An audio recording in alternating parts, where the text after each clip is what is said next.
Hello दोस्तों, स्वागत है आप लोगों का हमारे यूट्यूब चैनल महान सर में। और दोस्तों, आज हम फिर से इंडियन पॉलिटी की क्लास लेके आए हैं और इसमें हम पढ़ने वाले हैं भारतीय संविधान के स्रोत। और इससे पहले मैं आपको एक चीज़ याद दिला देता हूं कि कल हमने जो पढ़ा था, कल हमने अनुसूचियों के बारे में पढ़ा था। तो उसमें एक कन्फ्यूजन था और थोड़ा सा ही कन्फ्यूजन था और मैंने बताया भी था, लेकिन मैंने कहा फिर से मैं बताऊँगा अगर उसमें कुछ भी ऐसा होता है। तो इसमें देखिए ये कन्फ्यूजन था, यहाँ पे जो ये अनुसूचियाँ थी, 7वीं अनुसूची थी जिसमें ये विषय थे। तो संघ सूची के जो विषय थे वो प्रारंभ में तो आपके मूल विषय 97 ही थे और वर्तमान में आपके क्या हैं 100 हैं। और जो राज्य सूची है दोस्तों, उसके जो मूल विषय थे वो आपके 66 थे और अब क्या हैं 61 हैं। और जो समवर्ती सूची है इसमें आपके 47 विषय थे और इसमें क्या है वही जो 66 से 61 किए गए, यानी 5 विषय राज्य सूची से कम करके 61 किए गए और वही 5 विषय आपके इसमें समवर्ती सूची में बढ़ा दिए गए थे। तो ये इसका सही मतलब सही एक्सप्लेनेशन था। मैंने कल जो बताया था उसमें क्या था, यहाँ पे जो ये 66 लिखे हैं यहाँ पे 61 थे और यहाँ पे आपके क्या थे 66 थे। तो ये थोड़ा सा डाउट था, इसीलिए मैं इसको सही करके भी लाया हूँ। और अब हम आगे बढ़ते हैं तो आज की चर्चा करते हैं। और आज हम क्या पढ़ने वाले हैं, भारतीय संविधान के स्रोत।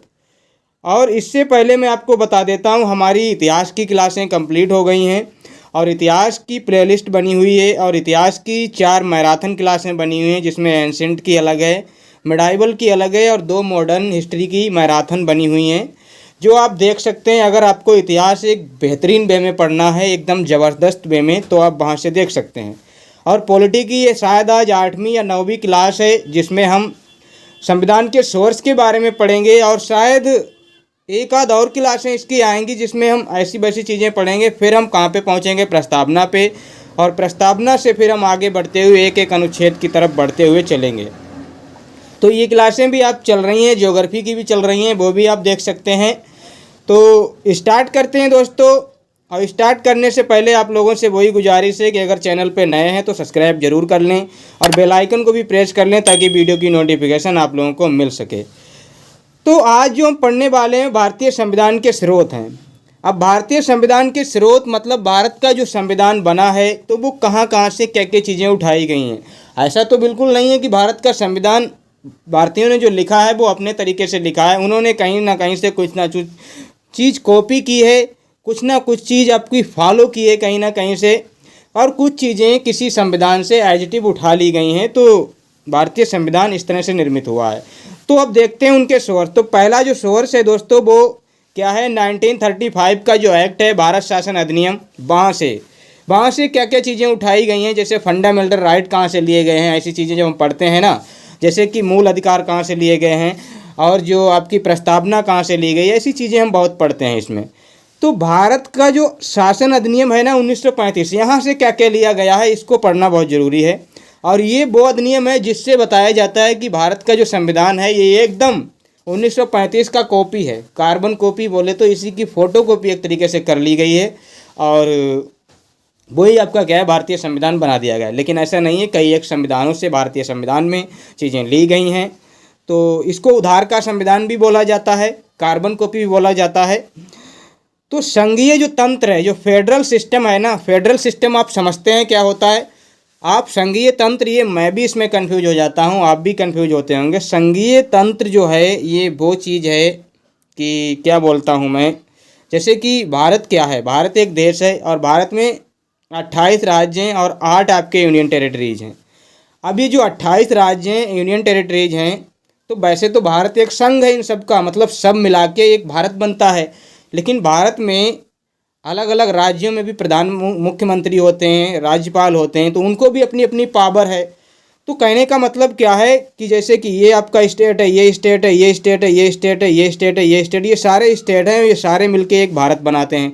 लेकिन इस स्टेट को भी पावर दी गई है अपने अनुसार कार्य करने की, इसे भी, इसे भी, इसे भी, इसे भी, इसे भी। लेकिन अगर कोई विशेष परिस्थितियां आ जाती हैं तब क्या होता है, तब ये स्टेट जो हैं पूरे भारत के अधीन हो जाते हैं और भारत अपने हिसाब से फिर निर्णय लेता है। तो ये भारत का है जो संघीय तंत्र है वो कहाँ से लिया गया है, 1935 के अधिनियम से लिया गया है। और राज्यपाल का जो पद है ना भारत में, जो स्टेट्स होते हैं, स्टेट्स में जो गवर्नर का पद होता है, तो ये कहाँ से लिया गया है? 1935 के एक्ट से ही लिया गया है। न्यायपालिका का जो ढांचा है, जैसे न्यायपालिका आप पढ़ेंगे ना, न्यायपालिका वो कहाँ से ली गई है? वो तो आपकी अमेरिका से ली गई है। जुडिशियल रिव्यू कहाँ से लिया गया है? न्यायपालिका का, वो भी वहीं से लिया गया है। लेकिन जो उसका ढांचा है, भारत में जो ढांचा है ना न्यायपालिका का, कैसा ढांचा है? ऊपर आपका सुप्रीम कोर्ट है, नीचे यहाँ पे सुप्रीम कोर्ट है, नीचे आपका क्या है? हाई कोर्ट है, और उससे नीचे आपके क्या है? लोअर कोर्ट हैं। तो ये जो ढांचा लिया गया है ना, ये आपका कहाँ से लिया गया है? ये आपका 1935 के एक्ट से लिया गया है। लेकिन जो न्यायपालिका ली गई है ना, वो अमेरिका से ली गई है, उसकी शक्तियाँ अमेरिका से ली गई हैं, उसमें जो भी चीज़ें हैं वो अमेरिका से हैं, केवल ढांचा यहाँ से लिया गया है। और जो लोक सेवा आयोग है, लोक सेवा आयोग जैसे यूनियन पब्लिक सर्विस कमीशन होता है, तो ये जो पब्लिक सर्विस कमीशन वाली आपकी चीज़ें हैं, जिसमें आईएएस, पीसीएस, जेपी मतलब जॉइंट पीसीएस, इनकी जो ये जो सेवाएं हैं, ये कहाँ से ली गई हैं? तो ये आपकी 1935 के एक्ट से ली गई हैं। और शक्तियों के वितरण की तीनों सूचियाँ जो अभी हमने पढ़ी थी ना, शक्तियों के वितरण की तीनों सूचियाँ, जो तीनों सूचियाँ हैं ना, ये कहाँ से ली गई हैं? ये भी आपकी कहाँ से ली गई हैं? भारत शासन अधिनियम 1935 से ही ली गई हैं। बस एक समवर्ती सूची है जो मेरे ख्याल से ऑस्ट्रेलिया से ली गई है। बाकी आपकी जो शक्तियाँ हैं तीनों कहाँ से ली गई हैं? जो तीनों मतलब सूचियाँ हैं ना, तीनों सूचियों की जो शक्तियाँ हैं वो कहाँ से ली गई हैं? 1935 के एक्ट से। लेकिन समवर्ती सूची शायद मुझे कुछ याद आ रहा है, अभी मैं आगे उसको लेके भी आया हूँ तो बताऊँगा अगर उससे है तो। फिलहाल तो मुझे याद आ रहा है कि वो ऑस्ट्रेलिया से ली गई है। देखते हैं क्या आता है उसमें। अब क्या है दोस्तों, जो प्रशासनिक विवरण है, जो एडमिनिस्ट्रेटिव अकाउंट से एडमिनिस्ट्रेटिव जो आपका विवरण है, वो भी आपका कहाँ से लिया गया है? 1935 के एक्ट से ही लिया गया है। तो प्रशासनिक विवरण, ये चीज़ें, संघीय तंत्र कहाँ से लिया गया है? 1935 एक्ट। राज्यपाल का पद 1935 एक्ट। न्यायपालिका का ढांचा 1935। लोक सेवा 1935। शक्तियों की तीनों सूचियों की शक्तियाँ कहाँ से ली गई हैं? 1935। और प्रशासनिक विवरण भी आपका यहीं से लिया गया है। अब संसदीय व्यवस्था, संसदीय व्यवस्था का जो जन्म हुआ है वो ब्रिटेन में हुआ है, और दो सदनीय व्यवस्था है। ये कैसी है? दो सदनीय व्यवस्था है। और संसदीय विशेषाधिकार ये भी आपके ब्रिटेन से लिए गए हैं। तो भारत की जो संसद है वो कहाँ से ली गई है? जो भारत में संसदात्मक प्रणाली है, पार्लियामेंट ऑफ फॉरम है, वो कहाँ से लिया गया है? ये आपका कहाँ से लिया गया है? संविधान, ब्रिटेन के संविधान से। और दो सदन जो होते हैं ना पार्लियामेंट में, संसद में, राज्यसभा, लोकसभा, तो ये भी आपके यहीं से लिए गए हैं। और संसद के जो विशेष अधिकार हैं वो भी आपके यहीं से लिए हैं। जो भी संसद का मामला है ना, वो सब ब्रिटेन से ही है। संसद का जो मंत्रिमंडल की जो प्रणाली है, संसद में कितने मंत्री होंगे, मंत्रिमंडल में कौन कौन लोग शामिल होंगे, और एक मंत्रिमंडल होता है, एक मंत्रिपरिषद होता है। देखिए मंत्रिमंडल क्या होता है? कैबिनेट। कैबिनेट होता है एक बहुत हाई लेवल के मंत्री या कुछ विशेष मंत्री जिनके पास कुछ विशेष पद होते हैं, विशेष जिम्मेदारी होती हैं, विशेष मंत्रालय होते हैं, उनको क्या बोला जाता है? मंत्रिमंडलीय प्रणाली बोला जाता है। तो वो भी यहीं से ली गई है। विधायी प्रक्रिया मतलब कैसे कानून बनेगा, ये भी आपका कहाँ से लिया है? यहीं से लिया गया है। और एकल नागरिकता का कॉन्सेप्ट भी आपका ब्रिटेन के संविधान से ही लिया गया है। एकल नागरिकता, एक हरी नागरिकता है भारत में। कितनी नागरिकता है? एक हरी। ये भी आपकी ब्रिटेन से ली गई है। और हेड ऑफ स्टेट मतलब भारत में दो चीज़ें हैं, एक तो आपका हेड ऑफ गवर्नमेंट है और हेड ऑफ स्टेट है।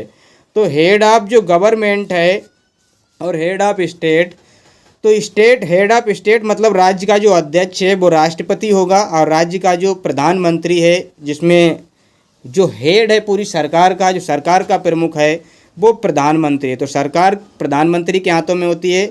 और जो स्टेट का सबसे बड़ा हेड होता है वो आपका कौन होता है? राष्ट्रपति होता है।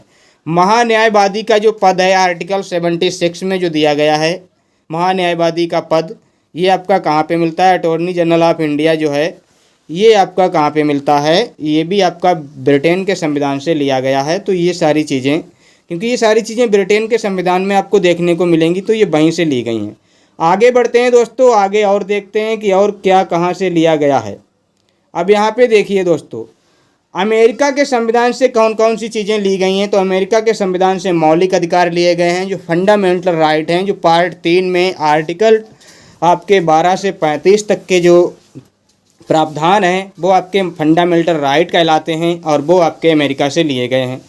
और प्रस्तावना का जो विचार है, प्रस्तावना का जो विचार है ना, विचार बोलते हैं कॉन्सेप्ट को, कॉन्सेप्ट जो लिया गया है ना प्रस्तावना, तो वो आपकी अमेरिका से ली गई है। मतलब विचार का मतलब ये है कि प्रस्तावना पहले किसके संविधान में थी, तो अमेरिका के संविधान में सबसे पहले प्रस्तावना देखी गई।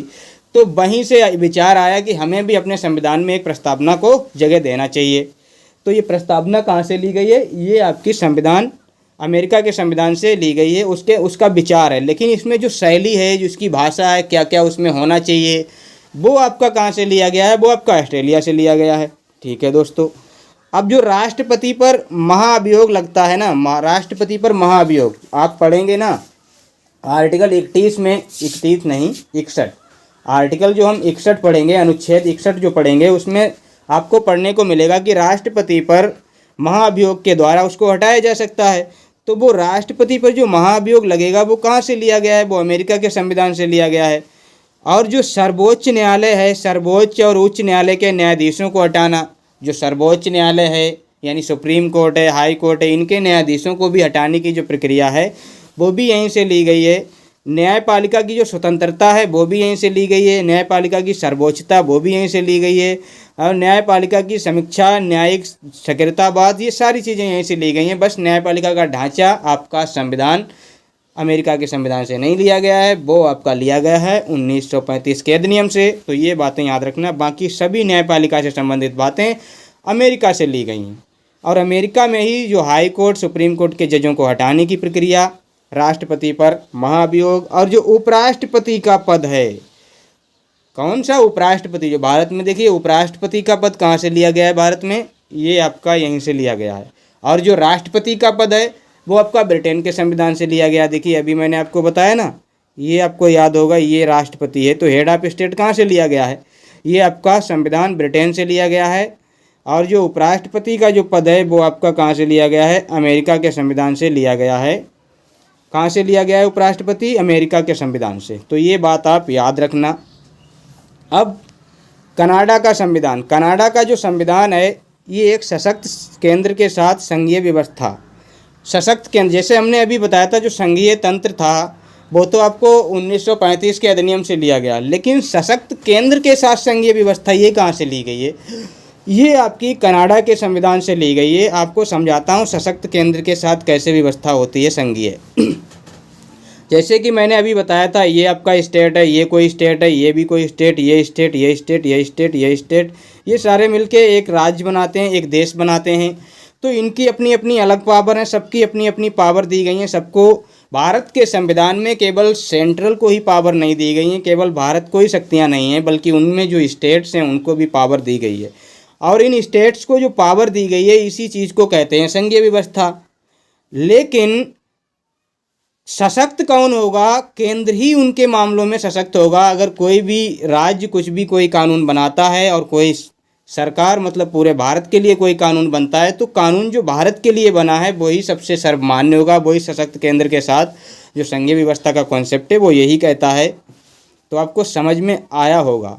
अब अपशिष्ट शक्तियाँ जो हैं वो केंद्र में हैं। अपशिष्ट शक्तियाँ आप जानते हैं ना, अपशिष्ट शक्तियाँ, अपशिष्ट शक्तियाँ मतलब ऐसी शक्तियाँ जो भारत की जो सूचियाँ हैं, अनुसूचियाँ, और जो 7th सूची है ना अनुसूची, उसमें क्या है 3 सूचियाँ दी गई हैं। आपकी संघ सूची है, आपकी राज्य सूची है, आपकी समवर्ती सूची है। तो सब में अपनी अपनी क्या है विषय दिए गए हैं, लेकिन उनके अलावा भी कुछ विषय ऐसे हैं जो उन सूचियों में नहीं दिए गए हैं, तो उन्हें कहते हैं अपशिष्ट शक्तियाँ, और उनको अपशिष्ट शक्तियाँ केंद्र में रखा गया है। तो कनाडा से क्या है, देखिए कनाडा में का आ रहा है, तो इसमें सब केंद्र की बात होगी, सशक्त केंद्र, केंद्र में शक्तियाँ, केंद्र द्वारा राज्यपाल की नियुक्ति, तो सारी बातें ये कहाँ से हैं, केंद्र से। अब जो देखिए राज्यपाल की नियुक्ति तो केंद्र के द्वारा होगी क्योंकि राष्ट्रपति करता है, लेकिन राज्यपाल का पद जो है ना वो कहाँ से लिया गया है, वो 1935 के अधिनियम से लिया गया है। 1935 का जो अधिनियम है उससे आपका लिया गया है। और जो आयरलैंड का संविधान है ना, आयरलैंड का संविधान, आयरलैंड का जो संविधान है उससे क्या क्या चीज़ें ली गई हैं। देखिए आयरलैंड के संविधान से हम जब पढ़ेंगे तो हमको DPSP देखने को मिलेगा, राज्य के नीति निर्देशक तत्व आपको मिलेंगे, और जो राज्य, देखिए राज्य में रीति निषेध तहत राज्यसभा में मनोनीत सदस्यों का नामांकन, जो राज्यसभा होती है उसमें कुछ मनोनीत सदस्य होते हैं, करीब 12 शायद मनोनीत सदस्य होते हैं, शायद क्या होते ही हैं, तो उनको हम पढ़ेंगे। तो जो 12 सदस्य होते हैं मनोनीत, तो वो आपके कहाँ से लिए गए हैं, वो आपके आयरलैंड के संविधान से लिए गए हैं। और राष्ट्रपति की जो निर्वाचन पद्धति है, जो एकल चक्रवर्तीय मत पद्धति होती है ना, गुप्त प्रणाली, तो ये भी आपकी कहाँ से ली गई है, ये भी आपकी आयरलैंड के संविधान से ही ली गई है। तो ये बात आप याद रखना, आयरलैंड के संविधान से क्या क्या चीज़ें ली गई हैं। आगे बढ़ते हैं दोस्तों, आगे जो है इसमें क्या है आपका दक्षिण अफ्रीका। तो दक्षिण अफ्रीका का जो संविधान है वहाँ से क्या क्या लिया गया है। दक्षिण अफ्रीका के संविधान से आपको देखो क्या क्या चीज़ें मिलती हैं देखने को। एक तो संविधान में संशोधन की प्रक्रिया, जो संविधान संशोधन है, आप 368 के तहत संविधान को संशोधित करते हैं, तो ये जो प्रक्रिया है ये आपकी कहाँ से ली गई है, ये आपकी ली गई है दक्षिण अफ्रीका का संविधान, ये दक्षिण अफ्रीका के संविधान से ली गई है। दक्षिण अफ्रीका का जो संविधान है वहाँ से संशोधन की प्रक्रिया ली गई है। और राज्यसभा के सदस्यों का जो निर्वाचन है, जो राज्यसभा के सदस्यों का निर्वाचन है, वो भी आपका कहाँ से लिया गया है, दक्षिण अफ्रीका के संविधान से लिया गया है। तो ये दो बातें आपको याद रखना है, एक तो संविधान संशोधन की प्रक्रिया और राज्यसभा के सदस्यों का निर्वाचन। देखिए राज्यसभा के सदस्यों का जो मनोनीत होंगे वो तो आयरलैंड से आपके लिए जाएंगे ये वाले, लेकिन जो ये वाले क्या हैं, ये तो मनोनीत हैं, नामांकन हैं, लेकिन जो राज्यसभा के सदस्यों का चुनाव होगा ना, वो साउथ अफ्रीका के संविधान से लिया गया है, दक्षिण अफ्रीका के उससे लिया गया है। और जो जर्मनी का संविधान है दोस्तों, इससे क्या लिया गया है, जर्मनी के संविधान से आपातकाल के समय मूल अधिकारों का निलंबन।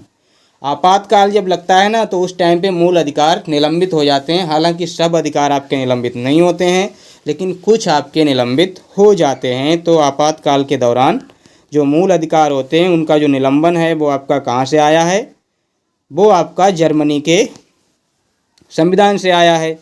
और फ्रांस का संविधान एक है आपका, फ्रांस के संविधान से जो गणतंत्रात्मक ढांचा है वो लिया गया। गणतंत्रात्मक ढांचा बोले तो क्या होता है सर, हर 5 साल में इलेक्शंस होंगे और इलेक्शंस के द्वारा किसी भी कोई भी व्यक्ति कोई भी रिप्रेजेंटेटिव आता है और वो सरकार में अपना क्या है, अपना अधिकार जमाता है, या सरकार उसी की बनती है। तो गणतंत्रात्मक जो ढांचा है, मतलब जनता के द्वारा जो सरकार होगी वो जनता के द्वारा चुनी जाएगी। और ये बात कहाँ से ली गई है, फ्रांस के संविधान से। और फ्रांस के संविधान से एक और बात ली गई है दोस्तों, और वो क्या है, स्वतंत्रता, समानता और बंधुता। तो ये फ्रांस की जो क्रांति हुई थी ना, फ्रांस रेवोल्यूशन, उसमें ये नारा बहुत चला था, स्वतंत्रता, समानता और बंधुता। स्वतंत्रता, समानता और बंधुता, ये बातें चली थीं। क्या है, इसको बोलते हैं लिबर्टी, इक्वलिटी और फ्रेटर्निटी, इंग्लिश में आप बोलें तो इस तरह से बोल देते हैं। अब जो ऑस्ट्रेलिया का संविधान है ना, इससे देखिए क्या है, प्रस्तावना ली गई है। प्रस्तावना की भाषा हमने बताया था, प्रस्तावना की जो विचार है वो अमेरिका से लिया गया है, अमेरिका से, और प्रस्तावना की जो भाषा है वो ऑस्ट्रेलिया से ली गई है। और हमने बताया था जो समवर्ती सूची है, जो आपकी कंकरेंट लिस्ट है, ये भी आपकी कहाँ से ली गई है, ऑस्ट्रेलिया के संविधान से ली गई है। और संसद के दोनों सदनों की संयुक्त बैठक, देखिए मैंने अभी बताया था ना, संसद में जो भी होगा वो ब्रिटेन से लिया गया है, लेकिन संसद की जो संयुक्त बैठक है ना, वो आपकी ऑस्ट्रेलिया से ली गई है। संसद में जो संयुक्त बैठक होती है, संयुक्त अधिवेशन होता है, वो आपका कहाँ से लिया गया है, ऑस्ट्रेलिया से लिया गया है। व्यापार, वाणिज्य और समागम की स्वतंत्रता भी आपकी ऑस्ट्रेलिया से ली गई है। किसकी, व्यापार, वाणिज्य, समागम की स्वतंत्रता। व्यापार, वाणिज्य और समागम की स्वतंत्रता आपकी कहाँ से ली गई है, ऑस्ट्रेलिया के संविधान से ली गई है। प्रस्तावना की भाषा, समवर्ती सूची, संसद के दोनों सदनों की संयुक्त बैठक, व्यापार, वाणिज्य और समागम की स्वतंत्रता, ये सब यहीं से ली गई हैं। रूस का संविधान, सोवियत संघ, जिसको सोवियत संघ बोला जाता था पहले, अब रूस के संविधान से क्या क्या चीज़ें ली गई हैं, देखिए मूल कर्तव्य हैं, ये मूल अधिकार नहीं है। मूल कर्तव्य आपके कहाँ से लिए गए हैं, रूस से लिए गए हैं। और सामाजिक, आर्थिक, राजनीतिक जो न्याय की बात करते हैं ना हम, जो सामाजिक है आपका, सोशल, इकोनॉमिक और जो पॉलिटिकल आपका जस्टिस है, ये आपका रूस से ही लिया गया है। तो इतनी सारी चीज़ें आपकी कहाँ से ली गई हैं, रूस से ली गई हैं भारत में। और एक आपका क्या है, जापान, जापान से आपकी विधि द्वारा स्थापित प्रक्रिया, जो विधि द्वारा स्थापित प्रक्रिया है ये जापान से ली गई है। एक ही केवल फंडा लिया गया है, विधि द्वारा स्थापित प्रक्रिया, क्या है, प्रोसीजर इस्टेब्लिश्ड बाय लॉ जिसको बोलते हैं। और ये आपको जब आर्टिकल 21 पढ़ेंगे तो उसमें मैं आपको बताऊंगा कि जीवन जीने का जो अधिकार होता है उसमें इसका क्या रोल है, मैं बहुत सारी चीज़ें आपको बताऊंगा। तो ये आपको पता चल गया होगा कि कहाँ कहाँ से हमारा क्या क्या चीज़ लिया गया है, और इससे बेहतर वे में आपको नहीं मिलेगा। मतलब इतने अच्छे से डिज़ाइन जो मैंने किया है, बहुत अच्छे से भी और बहुत सिंपल तरीके से डिज़ाइन किया है, तो ये सारी चीज़ें आपको मिल जाएंगी। इसकी PDF भी आपको मिल जाएगी। तो क्लास आपको कैसी लगी है बताइएगा। अगर क्लास आपको अच्छी लगी है तो दोस्तों लाइक करें और हमारे चैनल महान सर को सब्सक्राइब करें और बेल आइकन को भी प्रेस कर लें ताकि वीडियो की नोटिफिकेशन आप लोगों को मिलती रहे। और अगर आपको PDF चाहिए तो ये वाला हमारा महान सर का चैनल है PDF के लिए, इसको ज्वाइन कीजिए, आपको इसकी PDF मिल जाएगी। और मिलते हैं नेक्स्ट वीडियो में, तब तक के लिए धन्यवाद।